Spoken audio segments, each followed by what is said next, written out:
Está no ar Gestão Pública em Debate, um programa do Curso Superior Tecnológico de Gestão Pública do Centro Universitário Internacional, Uninter. Este programa ele complementa a formação dos nossos alunos de gestão pública na modalidade à distância. E ele também é transmitido pela CWB-TV, TV Comunitária de Curitiba, canal 5 da NET e 72 da TVA. E ele pode ser acessado por todas as pessoas que possuem parabólica digital através dos canais da rede EdSat, CBED, os canais da educação. E você também poderá assisti-lo no nosso canal do YouTube, em Gestão Pública em Debate com Jorge Bernardi. Lá você encontrará mais de 400 programas que foram produzidos nos últimos anos. Hoje nós vamos debater como tema a pesquisa científica.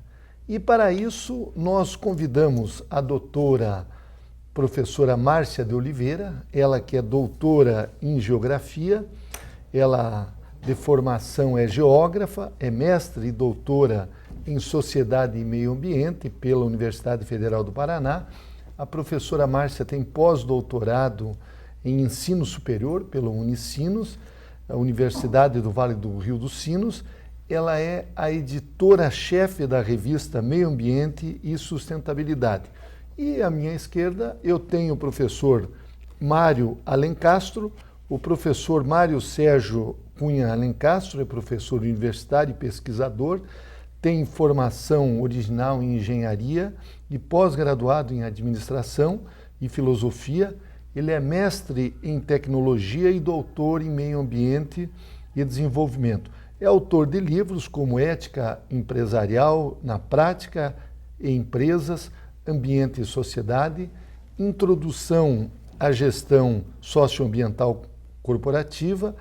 Além das atividades como docentes e de pesquisa, o professor Mário Alencastro atua como consultor e conferencistas na área de meio ambiente, desenvolvimento, sustentabilidade, responsabilidade socioambiental e ética empresarial. O professor Mário Alencastro, ele é autor de alguns livros, entre os quais Ética e Meio Ambiente, construindo as bases para um futuro sustentável. Também o professor Mário Alencastro é autor deste livro, Empresas, Ambiente e Sociedade, Introdução à Gestão Socioambiental Corporativa. Aliás, eu tive a honra de prefaciar esse livro, que é uma referência nesta área do meio ambiente e sociedade, esse livro também do professor Mário Alencastro. E esse outro livro que é adotado por muitos cursos aqui da Uninter, que é Ética Empresarial na Prática, Gestão, Liderança e Responsabilidade Corporativa. Eu quero agradecer a presença dos ilustres doutores aqui em nosso programa e eu gostaria até de começar, professora Márcia, com um tema relacionado a um grande acontecimento que haverá aqui em Curitiba no próximo mês de novembro, que é o Congresso Internacional Uninter, Conhecimento, Inovação e Sustentabilidade. Eu gostaria que a senhora falasse um pouco a respeito deste congresso, que é, como o próprio nome diz, um congresso de caráter internacional, que vai trazer pesquisadores não apenas aqui do Brasil, mas de vários outros países. Isso mesmo. Boa tarde a todos. Agradeço pela oportunidade de estar aqui presente e, sobretudo, de podermos divulgar o CONCIS.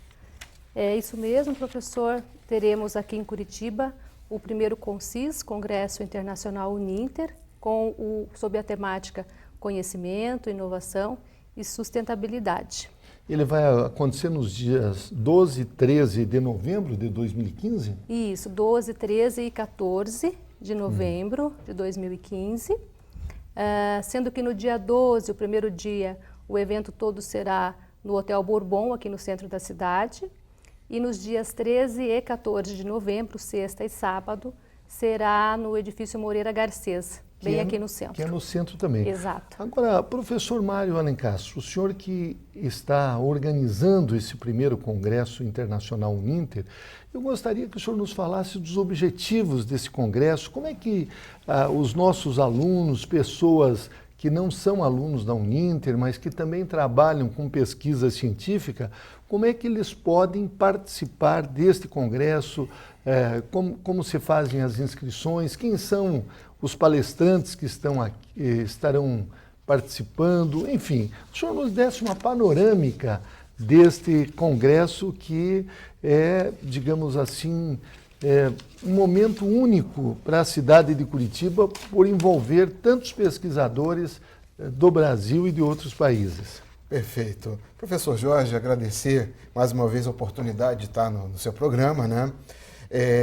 O nosso congresso, ele é um ganho extraordinário para o Centro Universitário Internacional Uninter e para a comunidade acadêmica aqui do Brasil, né? Porque nós vamos contar com a presença de ilustres palestrantes, referências internacionais na área de sustentabilidade, na área de inovação e na área do conhecimento. Então nós temos, por exemplo, dentre os grandes nomes que comparecerão, nós vamos ter já no primeiro dia do evento, no dia 12, o professor Henrique Leff. 12 de novembro. 12 de novembro. O Henrique Leff faz uma palestra já na parte da noite. Nesse mesmo dia... O Henrique Leff, quem é ele, professor? O Henrique Leff é a grande referência que a gente tem na área da epistemologia ambiental, né? Praticamente todas as pessoas que trabalham nessa área leram os livros do Leff. O Leff fala muito sobre sustentabilidade, mas não num viés reducionista. O Leff tem um viés mais abrangente, discute a questão da sustentabilidade em todos os seus aspectos, suas nuances, né? O Leff é um grande nome, mas não é o principal, digamos assim. Ele é um grande nome, mas também nós temos outros palestrantes, assim, por exemplo, o Dr. Hugo Romero, da Universidade do Chile, né? O Leff vem da Universidade Nacional Autônoma do México, o professor Hugo Romero.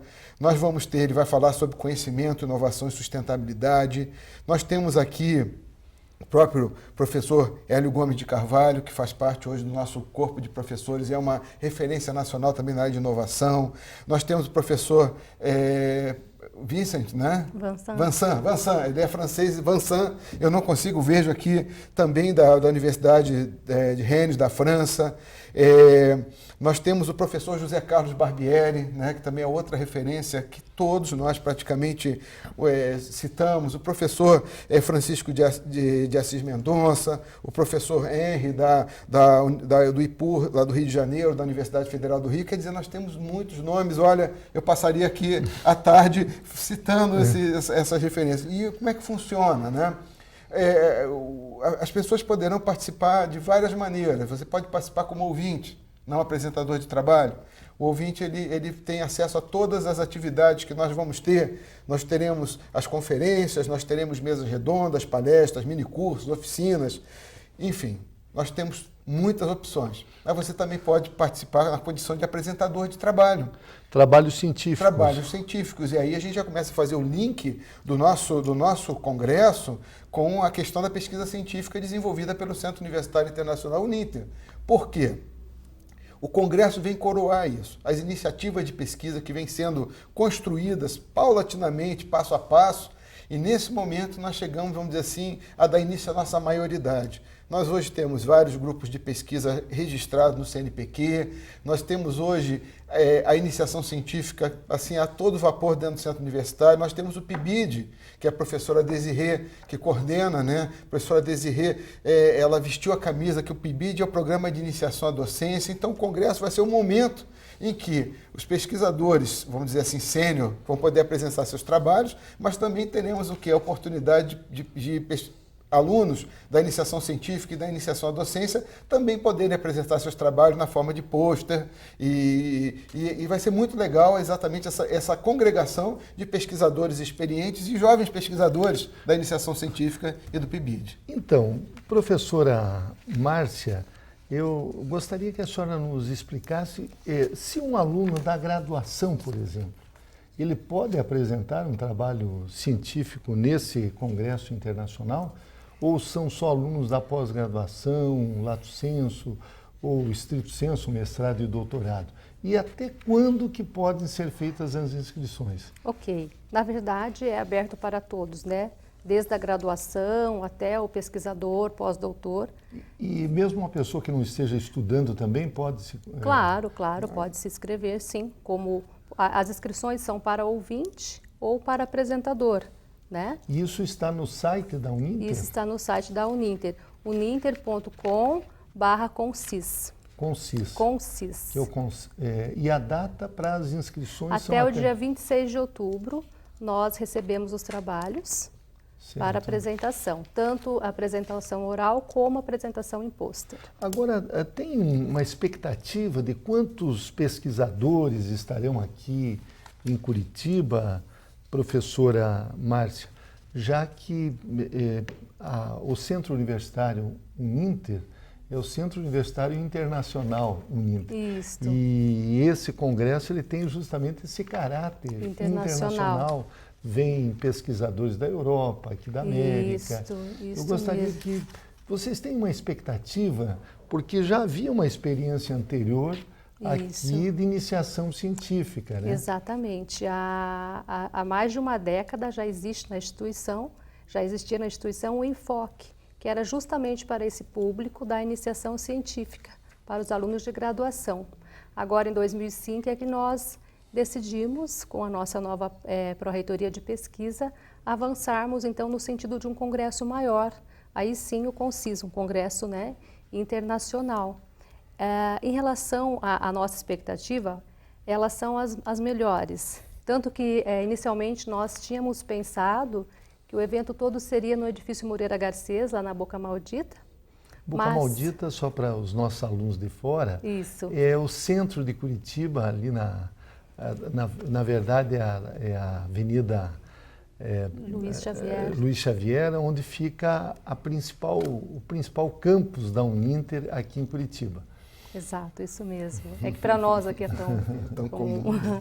Isso, e então inicialmente nós faríamos todo o evento na Boca Maldita, lá no edifício Moreira Garcês, no campus Garcês, mas depois com as confirmações do Henrique Leff, do Hugo Romero, do Vansan, e dentre outros grandes nomes nacionais, além desses internacionais, nós decidimos então no primeiro dia, nesse primeiro momento, a abertura fazer então no Bourbon, onde nós teremos uma capacidade para 400 pessoas, tá? Lembrando que se caso haja necessidade, nós então poderemos organizar com transmissão simultânea, dependendo aí do número. Mas por enquanto nós já temos um número considerável de inscrição. Ótimo. E, professor Mário Alencastro, o senhor é um pesquisador conceituado, tem vários livros, trabalha com essa questão da sustentabilidade. Que nível está a pesquisa científica no Brasil? Alguns anos atrás, não muitos, algumas décadas, quando eu estudei, praticamente você reproduzia aquele conhecimento, aprendia aquele conhecimento que já estava nos livros. Hoje me parece que mudou um pouco a forma da educação e há todo um incentivo para a pesquisa desde a graduação. Pois então, professor, antes de começarmos a responder, só lembrando, né, quando a gente vê o site do nosso evento, www.uninter.com/concis, concis com C, porque é conhecimento, né, inovação e sustentabilidade, o concis é com C. Professor, a questão da pesquisa no Brasil, a gente tem sempre que fazer análise envolvendo a conjuntura política, né? Você sabe que as coisas oscilam muito. A gente tem ocasionalmente troca de ministros e coisas desse tipo, mas de qualquer maneira, hoje, e eu vou falar muito também pelo Centro Universitário Internacional Uninter, a gente desenvolve toda uma metodologia de... Você sabe que a universidade ela se preocupa com ensino, pesquisa e extensão. Então, só que a gente procura fazer isso de uma forma muito casada. Eu acredito que seja uma tendência hoje, até no nosso país, de proporcionar o ensino via pesquisa, por meio da pesquisa. Então, em todos os nossos cursos, graduação, pós-graduação, é tudo focado para que a gente traga para a sala de aula o quê? Um trabalho de pesquisa, uma pesquisa engajada, né? Por exemplo, os nossos programas de mestrado hoje São mestrados profissionais que o Centro Universitário está investindo no sentido de transformação positiva da realidade que a gente está vivendo. Então, quando a gente fala do cenário de pesquisa no Brasil, a gente vê o quê? Que nos últimos anos houve uma tendência dessa coisa incrementar. Mas, de qualquer forma, isso acaba sendo incorporado pelas instituições de ensino, porque isso valoriza a instituição, a quantidade de publicações que a gente faz, a quantidade de participação em eventos nacionais e internacionais. Por exemplo, a divulgação científica. Hoje em dia, nenhuma instituição que queira estar no cenário internacional, ela pode ter uma divulgação científica pobre. Por exemplo, no nosso caso, nós temos aqui a nossa editora-chefe da revista Meio Ambiente e Sustentabilidade. Nós fazemos questão de criar mecanismos a partir dos quais nossos pesquisadores, os pesquisadores da instituição, os pesquisadores de fora, possam publicar seus artigos. E também com os nossos cadernos, né, nós possibilitamos isso para os nossos alunos. E isso é incentivado desde o primeiro período da faculdade. É uma coisa extraordinária. Então, professora Márcia de Oliveira, a senhora é a editora-chefe da revista Meio Ambiente e Sustentabilidade. Eu gostaria que a senhora falasse um pouco da revista, que tipo de artigos científicos ela publica e a projeção já da revista em âmbito nacional e até internacional. Exato. A nossa revista ela tem aproximadamente 2 anos e ela, bom, como o próprio nome diz, né, Meio Ambiente e Sustentabilidade, ela trabalha dentro desse contexto.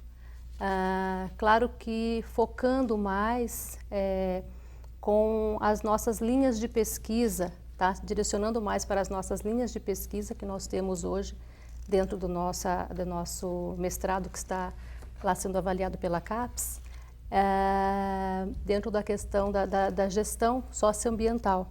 Então, assim, preferencialmente artigos, né, dentro dessa temática. Nós estamos o tempo todo pensando, obviamente, em melhorias, e uma delas é justamente com esse comitê científico, né, que são os pareceristas, que são os avaliadores da revista. Então, nós estamos mesclando, estamos inserindo mais pareceristas e avaliadores também de contextos internacionais. Já ainda falando um pouco do CONCIS, eu penso que o CONCIS aqui conosco em Curitiba será uma grande oportunidade não só para esse momento do evento, mas para uma série de coisas outras que a gente possa fazer, que a gente possa realizar, e uma delas, sem sombra de dúvida, é a revista, né? Então, esses grandes nomes que virão, poderão aí, nós apresentaremos a revista, poderão compor também esse comitê científico, né? Essa é uma revista online, digital? É uma revista digital, é uma revista que tem Qualis, tá? O site é gruponinter.com.br/revista Meio Ambiente e Sustentabilidade. E o acesso a ela é gratuito, aos artigos? É absolutamente gratuito. Professor Mário Alencastro, o senhor é um pesquisador, um estudioso, doutor na área de meio ambiente. A questão da sustentabilidade, ela me parece que assumiu um papel muito importante nesse século XXI. Eu gostaria que o senhor falasse um pouco a respeito da sustentabilidade, que ela já não é mais voltada só à questão de meio ambiente, mas a tudo na própria sociedade e dentro de uma ótica planetária. Com certeza, professor, e isso, aliás, vai ser um dos temas que será discutido no nosso evento, né? Porque eu percebo que você falou século XXI, né?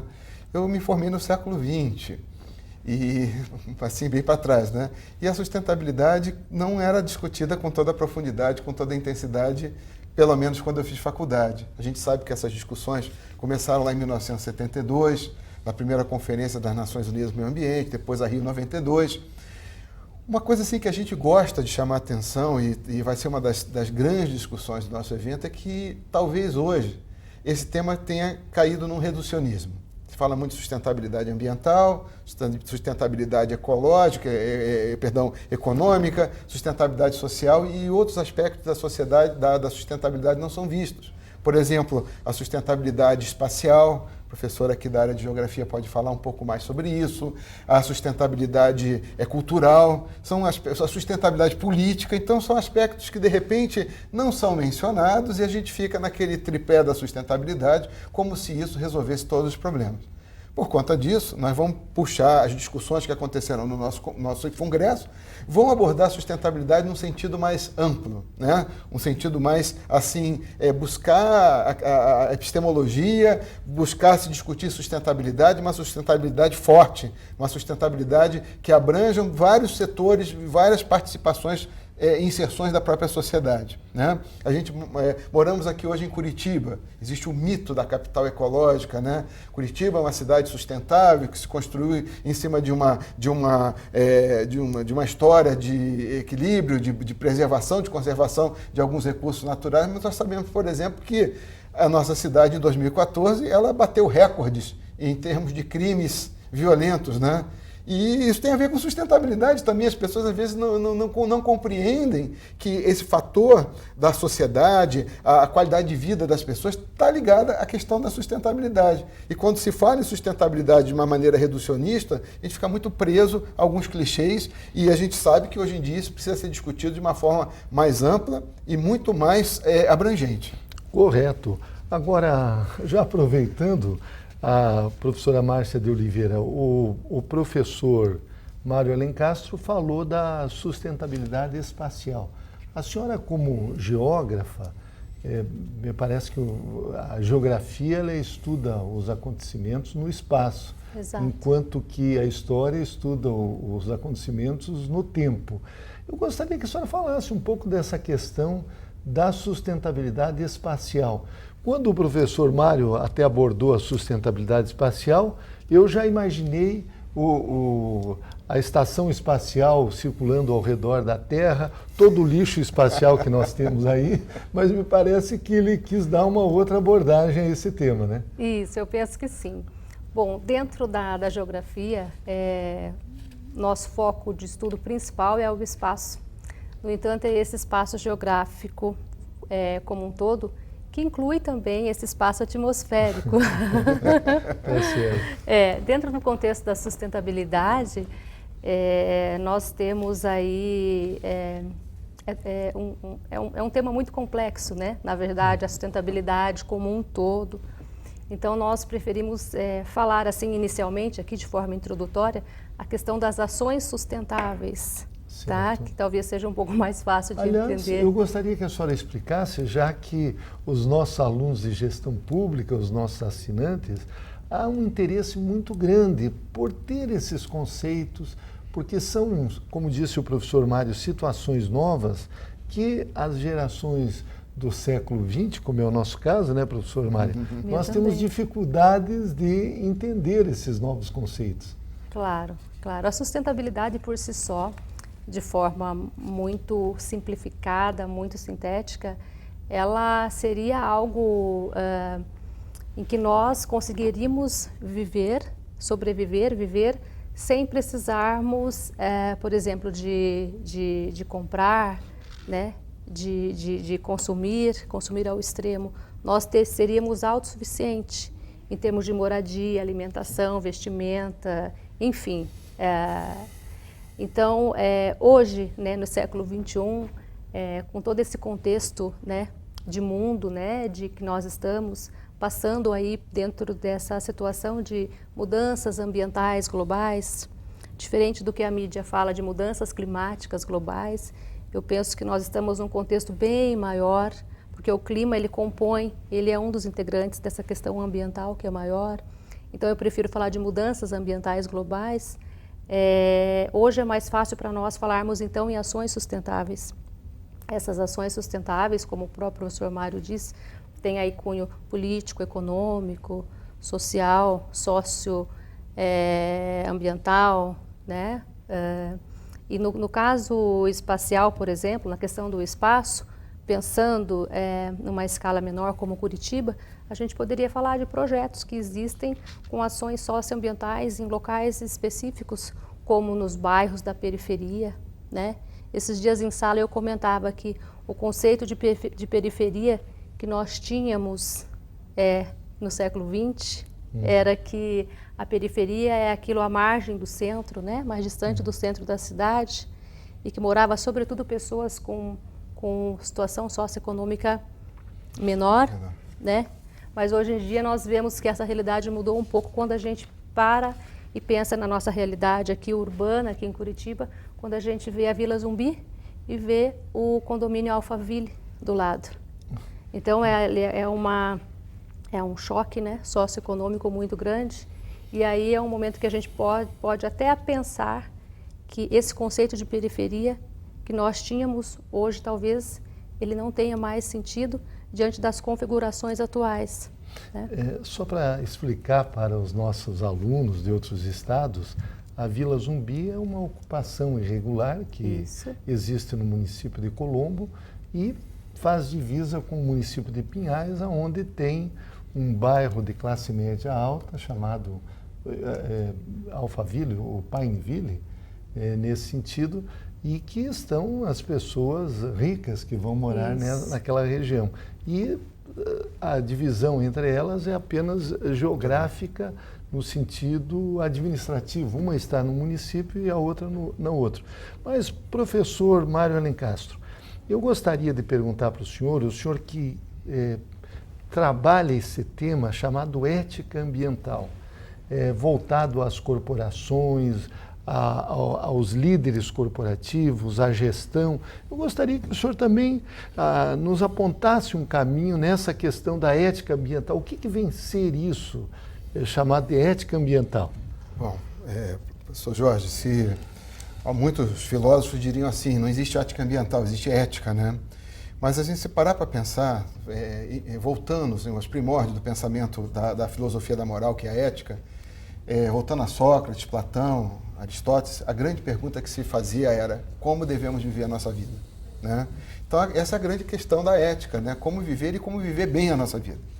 E hoje em dia, a problemática socioambiental ela faz parte das preocupações do homem do século XXI, conforme o senhor bem colocou.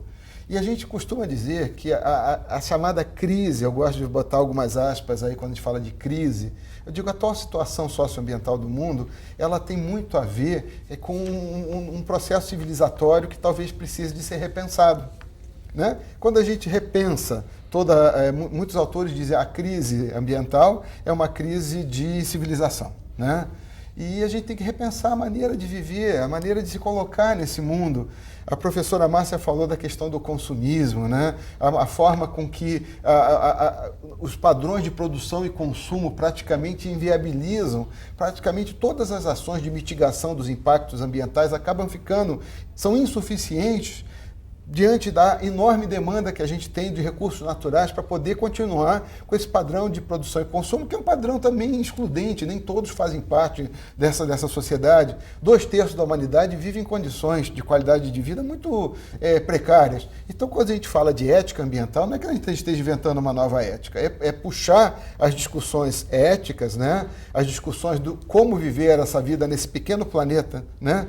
No qual nós temos que compartilhar de uma forma mais saudável, uma forma que contemple as gerações presentes e as gerações futuras. Então, esse nome pomposo, ética ambiental, é simplesmente trazer o quê? A discussão socioambiental para o campo das preocupações mais ligadas ao comportamento do ser humano. Então, nós trouxemos aqui no programa o professor Mário Alencastro, que ele é doutor em meio ambiente, e também a professora doutora Márcia de Oliveira, que é doutora em geografia. Nós abordamos o CONCIS, que é o Congresso Internacional Uninter, Conhecimento, Inovação e Sustentabilidade. É um evento que ocorrerá em Curitiba nos dias 12 a 14 de novembro de 2015. As inscrições estão abertas e é aberto a todos, não apenas aos pesquisadores.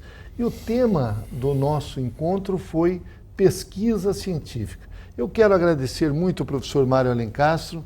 Não tenho dúvidas de que o senhor contribuiu na formação dos nossos alunos e também a professora Márcia de Oliveira. Muito obrigado pela presença de vocês aqui nesse programa. Nós agradecemos, professor. Se você quer fazer sucesso na sua carreira profissional, entre em cena e dê um show. Estude no Uninter, um dos maiores grupos de educação do Brasil. Com unidades presentes em todo o Brasil, o Uninter oferece cursos de graduação e pós-graduação à distância com valores que cabem no seu bolso. E uma equipe de professores, mestres e doutores com ensino de qualidade comprovado. Brilhe na sua carreira profissional. O Uninter é referência em educação. Acesse uninter.com e inscreva-se.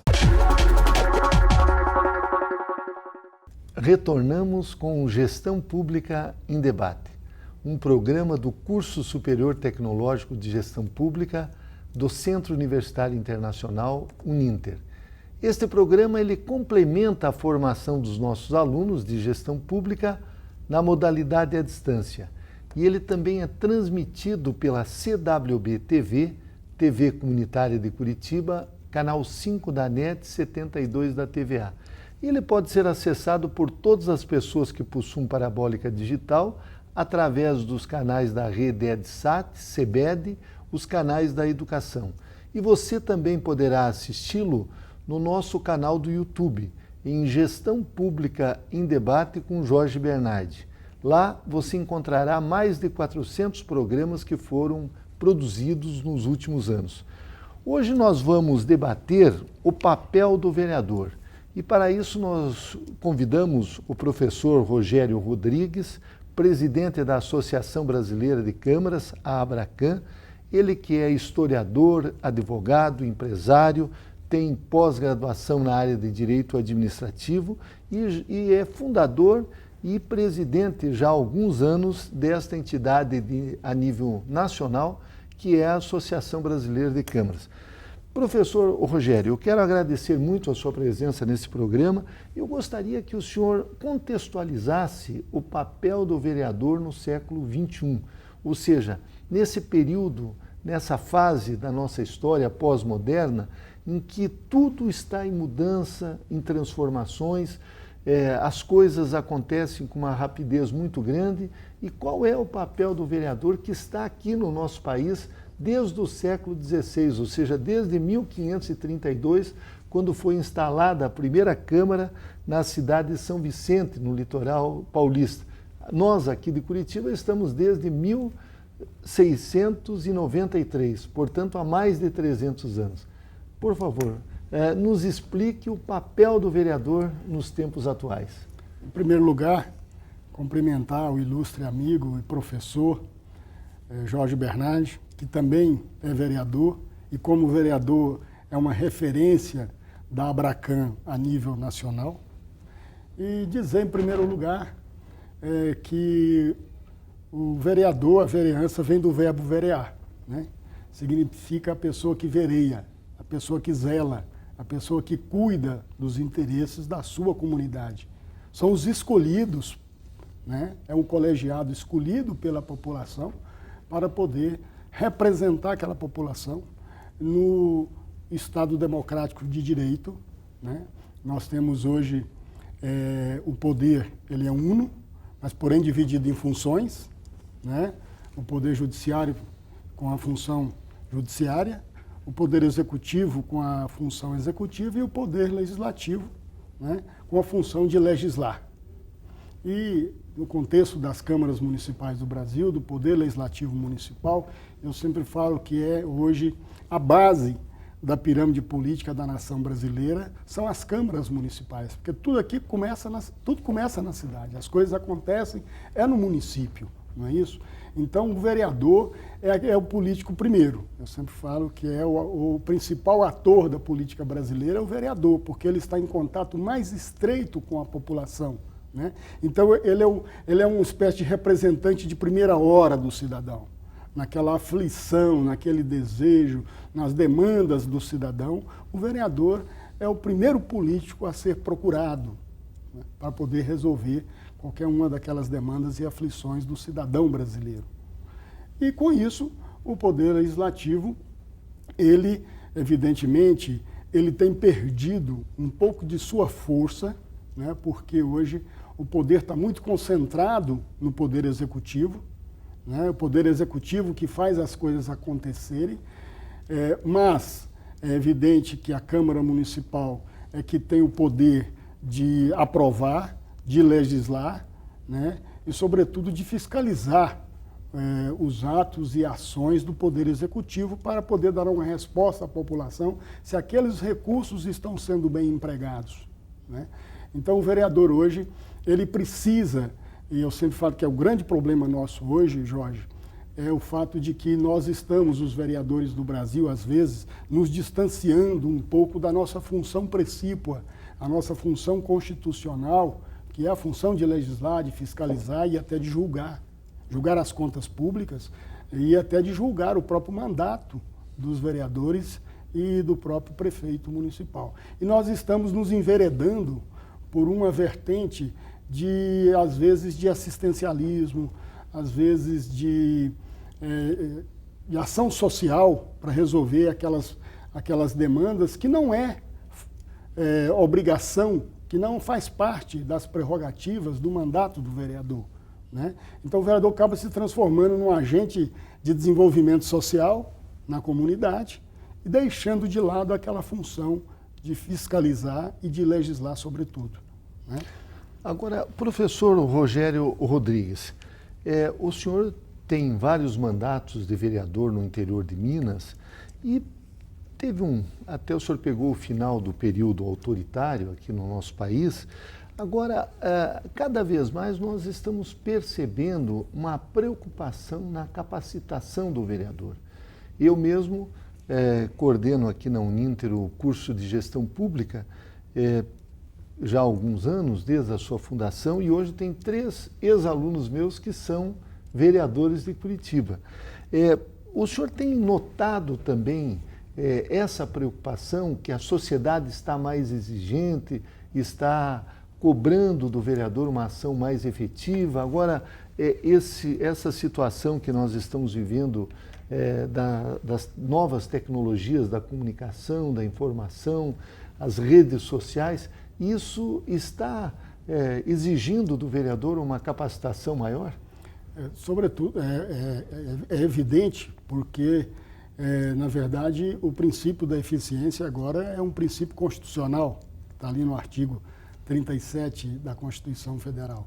E falar em gestão pública, né, o que vem em mente é o artigo 37 da Constituição Federal, né, que diz dos princípios da moralidade, da impessoalidade, da publicidade e o princípio da eficiência. Quem não for eficiente vai sair fora do processo, né? Então o vereador precisa de ser eficiente. E para ser eficiente ele precisa se qualificar, né? Porque, na verdade, o Poder Legislativo, os seus representantes, é um extrato da comunidade, né?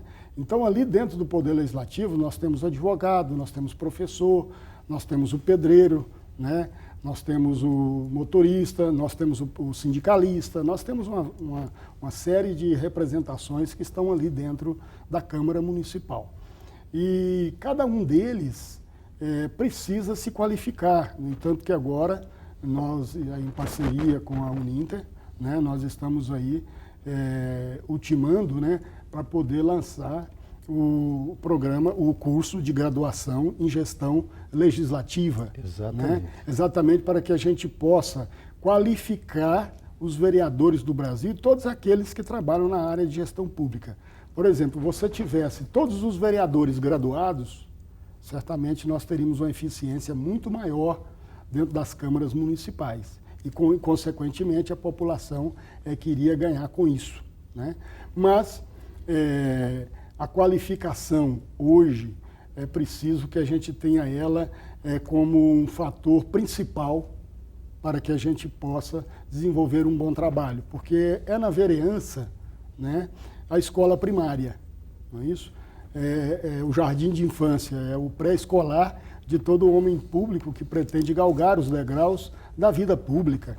Então, os vereadores de hoje são os futuros deputados de amanhã, futuros governadores, senadores e até presidente da República, né? Então, a vereança, ela é a base da pirâmide, né? Eu sempre falo o seguinte, que é como se você, num edifício, na construção de um edifício, o vereador é aquela argamassa, o Poder Legislativo é aquela argamassa principal ali, entendeu? Que monta toda aquela estrutura para dar suporte para se construir um edifício. Num corpo humano, o vereador ele é o coração, né? O coração que pulsa, o coração que sente as aflições do povo brasileiro. Agora, eu ouvindo a sua resposta, professor Rogério Rodrigues, lembrei e esqueci de colocar aqui no seu currículo que o senhor é o autor do livro Beabá do Vereador, que é uma forma, assim, podemos afirmar, uma forma profunda, mas uma forma simples de mostrar ao vereador, como o senhor bem colocou, que tem desde o agricultor ao doutor, as funções do vereador. Nesse seu livro, o senhor aborda vários aspectos relacionados à atividade legislativa e fiscalizadora da Câmara e do vereador. Eu gostaria que o senhor falasse um pouco a respeito disso também. Pois bem, nós lançamos o livro Beabá do Vereador e tive a honra de tê-lo como no prefácio do nosso livro, né, Beabá do Vereador, um livro de linguagem muito simples, de leitura simples, para o acesso de todos os vereadores do Brasil e aqueles que pretendem se candidatar também a vereador na próxima eleição, agora no ano que vem, 2016. A função do vereador, Jorge, as prerrogativas do vereador hoje, na sua grande maioria, não são exercidas pelos vereadores. É aquilo que eu disse no início. Tá? O vereador está se transformando num agente de desenvolvimento social, de assistencialismo, e deixando de lado a sua função precípua, que é o quê? Fazer leis, legislar, fiscalizar sobretudo. Hoje a questão da fiscalização, como a corrupção hoje no país virou metástase em todos os lugares, então você precisa de redobrar essa fiscalização, de controle para impedir esse desvio de recurso público. Então o vereador aí é uma peça muito importante no cenário, para que do município já se comece a construir aquilo que nós falamos, o seguinte, do vereador eticamente correto, do político eticamente correto. A gente começa na Câmara Municipal e é por isso que as funções, por exemplo, Jorge, nós tivemos agora, através da emenda constitucional 86, o orçamento impositivo, né? O orçamento impositivo que já está sendo usado a nível nacional e que pode também chegar nos municípios, nas câmaras municipais, para que o vereador possa participar ativamente, né, do planejamento da sua cidade, do orçamento do seu município, para indicar ao prefeito onde o prefeito deve gastar recursos. Porque muitas das vezes o que acontece, na verdade, é que o prefeito define tudo aquilo que vai construir, né, e manda para a Câmara, apenas para a Câmara homologar, e não é dessa forma. A Câmara tem que participar efetivamente da construção desse orçamento municipal, do plano diretor da cidade e outros projetos maiores, porque são projetos da maior importância.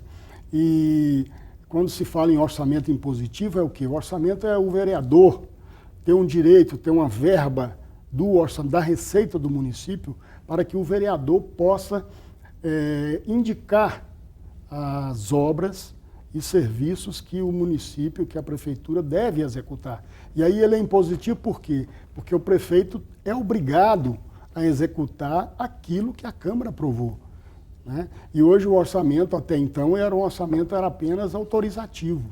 E ele passou agora a ser impositivo. Daí um papel muito importante das câmaras, que nós estamos levando essa mensagem a todas as câmaras do Brasil. Hoje nós estamos participando também aqui, paralelo a essa entrevista aqui de um encontro estadual de vereadores, né, que está acontecendo. Aliás, eu quero aproveitar, esse programa está sendo gravado no dia 1º de outubro, que é justamente o Dia do Vereador. O Dia Nacional do Vereador. Né? Então nós estamos levando essa mensagem para que as câmaras possam adotar essas prerrogativas, né? Orçamento impositivo. Outra questão muito importante também, que é o vereador poder legislar sobre matéria tributária. A iniciativa hoje é concorrente. O vereador ele pode aumentar impostos, ele pode diminuir impostos, né? Porque existe até uma decisão do próprio Supremo Tribunal Federal, dizendo que a iniciativa de leis tributárias, em matéria tributária, é também do Legislativo. E aí, pelo princípio da simetria, atinge também o vereador legislativo municipal. Agora, professor Rogério Rodrigues, diante da conjuntura política nacional, esses escândalos de corrupção que atingem a estrutura política da nação, empresas como a Petrobras, a Caixa Econômica, o CARF, que é o Conselho de Recursos Tributários do Ministério da Fazenda, de todas essas manchetes que ocupam não apenas os jornais, mas os veículos de comunicação negativas, isso também não reflete no vereador, uma vez de que ele é o agente público que está mais próximo do cidadão, e como o cidadão muitas vezes não tem oportunidade de chegar ao deputado, ao governador, ao senador, também essa insatisfação com a classe política, ela não atinge indiretamente o vereador, e ele acaba sofrendo consequências até de ações que não são de sua responsabilidade. Como é que o senhor vê esse aspecto? Com certeza, Jorge, isso acontece porque o cidadão não consegue, às vezes, falar com o deputado, né, ou com o senador, mas consegue falar com o vereador, ele sabe o endereço do vereador, e então o cidadão ele procura o vereador para cobrar algumas ações dos seus deputados, não é verdade? E o que acontece muito hoje é que nós não podemos jogar todo mundo na vala comum, né? Nós temos políticos bons e políticos ruins, políticos imorais e políticos que prezam pela moralidade da coisa pública, no trato da coisa pública, né? E é claro que o poder legislativo, como é um poder colegiado, ele é mais visado. Primeiro porque ele não executa, né? Quem executa é o executivo, né? Mas é o poder que representa a democracia brasileira, é o poder legislativo, não é isso? Então o vereador, evidentemente, que ele tem tido uma certa dificuldade em ficar justificando o que está acontecendo no Brasil hoje, né? Porque, na verdade, se instalou, a nível de Brasil hoje, uma verdadeira farra do dinheiro público, né? Sobretudo na corrupção, no desvio de propinas e tudo mais, que isso nós precisamos reagir. Essa é a função, nós temos que reagir a tudo isso e dar exemplos, e exemplos começando da vereança, né? No trato da coisa pública. Não podemos jogar todo mundo na vala comum, não é isso? E é o princípio da síndrome da simetria, né?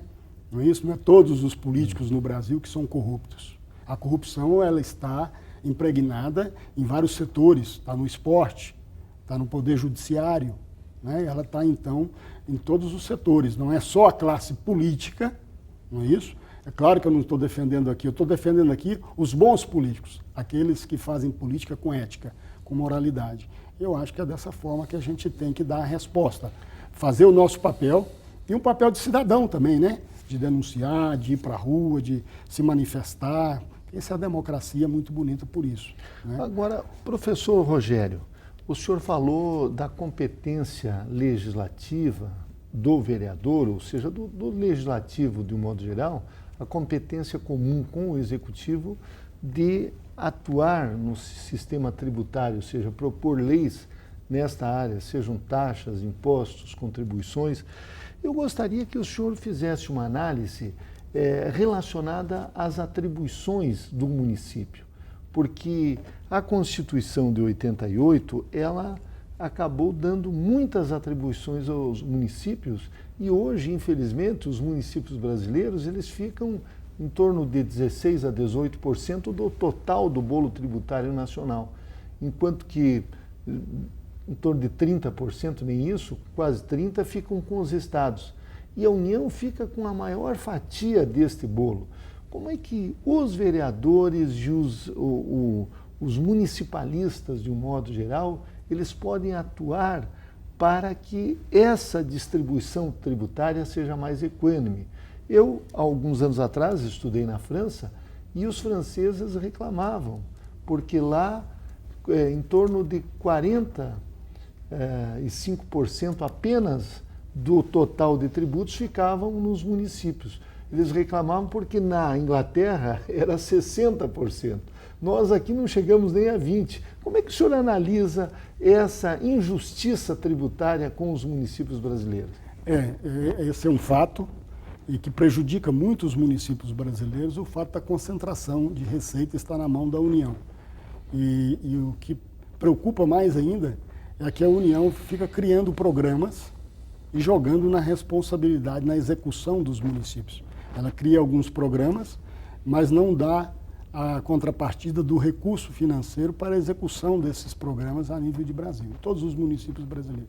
Agora, uma coisa, Jorge, que a gente está trabalhando, a Abracan está trabalhando, é na construção e na defesa do novo Pacto Federativo. E isso é muito importante, esse novo Pacto Federativo, para rediscutir, fazer uma reengenharia dessa questão da divisão do bolo tributário, sobretudo, e das obrigações de cada ente federado. Qual é a obrigação do município, qual a obrigação do Estado, qual a obrigação da União? Porque, às vezes, existe uma mistura disso tudo que você não consegue delimitar aonde que está o limite de atuação de cada um dos entes federados.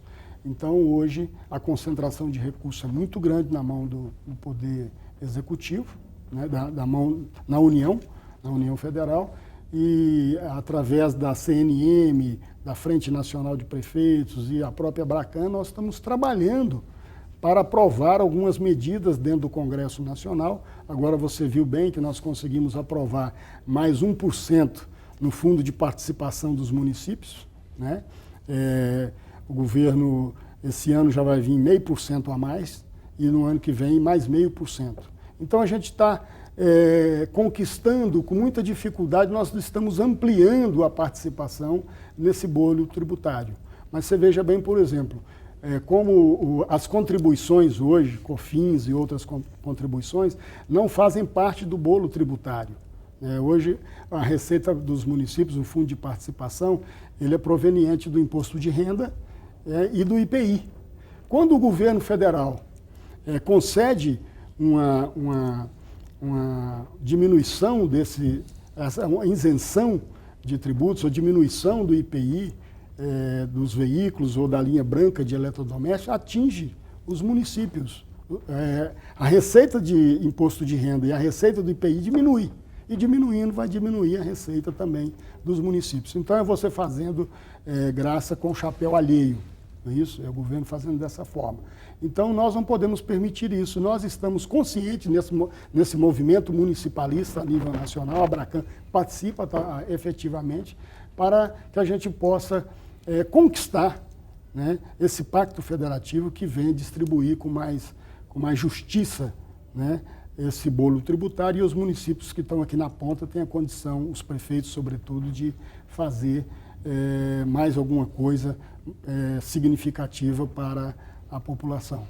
Professor Rogério Rodrigues, nós temos muitos alunos no curso de gestão pública que são vereadores, são funcionários de câmaras, são também pessoas que trabalham no poder executivo municipal.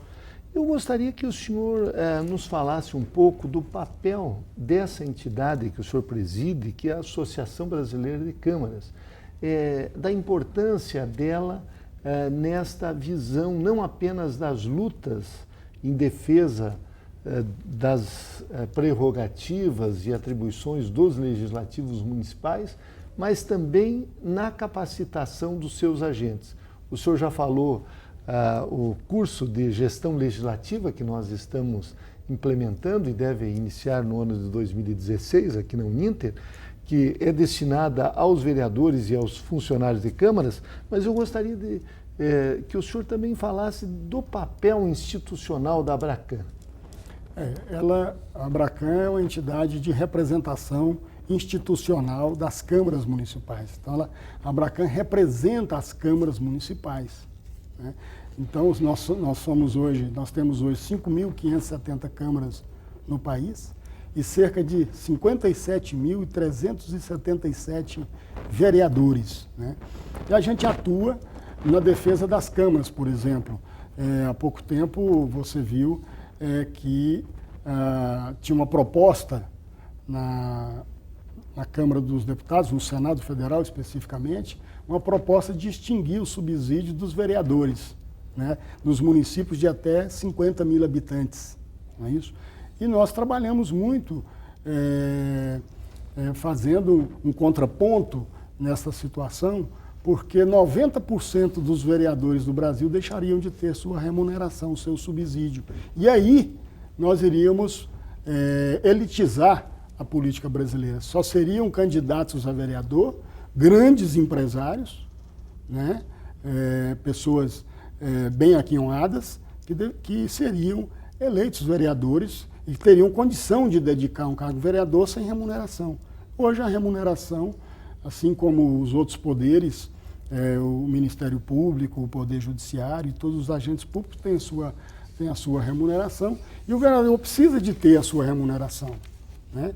E hoje, Jorge, acho que é importante a gente dizer que no estudo que nós fizemos, o peso das câmaras municipais do Brasil em relação às despesas dos municípios brasileiros é de apenas 2,7%.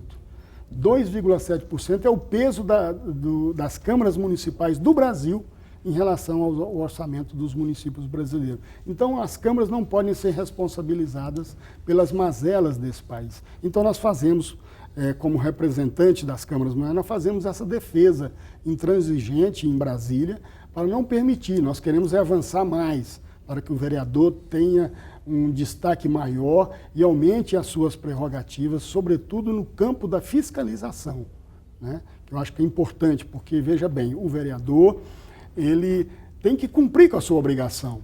Ele não pode ser apenas um mandalete ali do Poder Executivo, um vereador que só defende o interesse do prefeito, que está ali para poder votar os projetos do Poder Executivo. O vereador, ele precisa olhar o interesse da população. Então, eu acho, por exemplo, que esse curso que a Uninter vai criar será de muita valia para os agentes políticos do país, sobretudo aqueles que estão começando, que querem passar pela vereança, para poder fazer um trabalho dessa maneira. Nós temos várias propostas de emenda constitucional tramitando dentro da Câmara dos Deputados que visam permitir que as próprias câmaras possam propor PEC. Lá no artigo 60 da Constituição, tem lá legitimado quais são as pessoas que podem apresentar um projeto de emenda constitucional. É o presidente da República, um terço da Câmara ou do Senado e 50% das assembleias legislativas. Então, o legislador constituinte esqueceu das câmaras. Então, nós estamos com a PEC lá tramitando, e se nós conseguirmos aprová-la, 20% das câmaras municipais do Brasil poderão apresentar propostas de emenda constitucional. Esse projeto não foi de iniciativa também do nosso mantenedor, o professor Wilson Pickler? Perfeitamente. Aqui eu quero aproveitar e render as minhas homenagens ao ex-deputado federal Wilson Pickler, que no curto período de tempo que esteve em Brasília, na Câmara dos Deputados, nos honrou com a assinatura desse projeto. Ele é de autoria do deputado Wilson Pickler, né? E aprovando essa PEC, Jorge, aí nós passamos a inserir o vereador no contexto nacional do legislativo, a participação do vereador no contexto nacional, porque aí nós poderemos construir algumas propostas de emenda constitucional, não só na área do Poder Legislativo, mas na área do meio ambiente, na área da educação, na área da saúde, na área do Pacto Federativo, da divisão do bolo tributário. Então, tudo isso é muito importante que a gente conquiste esse direito de propor PEC. Aí nós vamos estar colaborando, né, com o nosso país, o vereador, com as experiências dos vereadores do Brasil, porque ninguém é melhor do que o vereador para poder saber o que precisa ser feito nesse país, porque nós estamos vivenciando o dia a dia disso tudo.